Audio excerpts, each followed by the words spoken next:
Hi, my name's Kyle Berg, and today I'm going to be talking to you guys about how to wire a light. Now, how many of you guys have wired a light? Well, that's a great question, and I'm going to be answering some things that you might have questions on, and I know a lot about this because I've learned a lot about it from being an apprenticing electrician with a company, and I've learned a lot of lessons about electricity and the safety things, and just it's a great thing to know, especially with COVID right now. It's a hard time to get a hold of people to come into your house and other things like that, and you might not want people coming into your house. So it's a great skill to know right now. Now we're gonna need a switch, a light bulb, a keyless light. We're gonna need a light box and a switch box. Now let's just get started. Now typically we would run wire from your panel box to the switch, and then we would run it, and then we would connect it in, and it would power your switch up.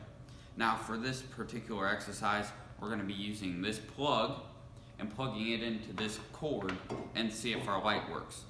So first we're going to start out, we're going to put our piece of 12-2, which is going to serve as it's going to serve as an electrical channel for that electricity. Now we connected into this keyless light. These keyless lights you're going to see in garages and closets, other places that don't need a super fancy light, but it still does an excellent job of brightening your space up. So you're going to take your neutral and you're going to put it down on your white screw, and you're going to screw that in. Now your neutral takes the power back to the box, whereas your hot brings the power to the light. And that is what produces your light. Now, if you don't have them hooked up correctly, your light's not going to hook up, or it's not going to bright up, because you don't have a complete channel of current. Now that we have that, we're going to shove this in, and we're going to wait until we get this ran over to our switch box. Now, once we're to our switch box, we start to wire this in too. Now what we're going to do is we're going to wire nut our neutral, which is the white wire. We're going to wire nut those together.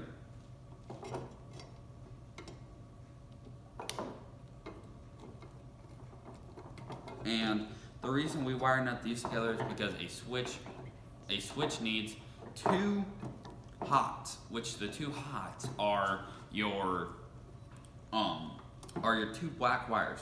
It needs a switch leg, which is the switch leg is what runs to your light that powers the light up, and then you're going to need your other power, which comes from your plug right here.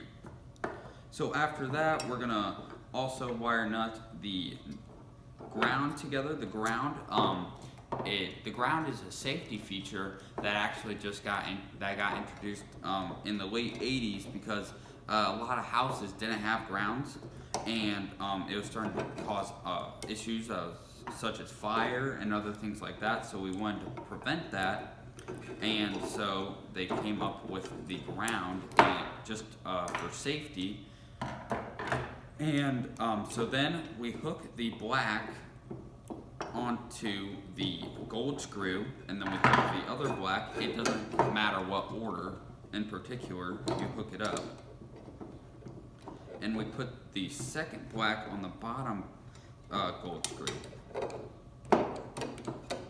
Now after we get that, we'll screw our second black in, and we'll twist it on. And so from there, instead of screwing everything on all together, we're going to screw this light bulb in. We're going to plug our light in.